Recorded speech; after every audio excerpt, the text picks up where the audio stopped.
Today it's Rufus and the birds. Rufus is eating his bone. There he goes. 6 feet behind him we got a bird.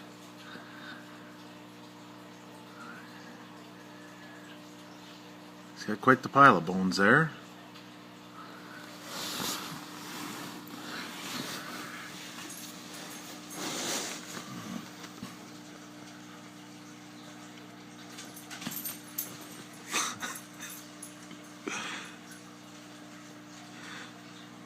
And the bird's in.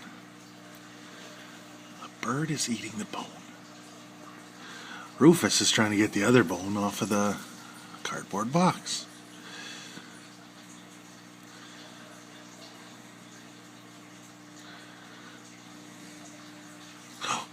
Get that birdie.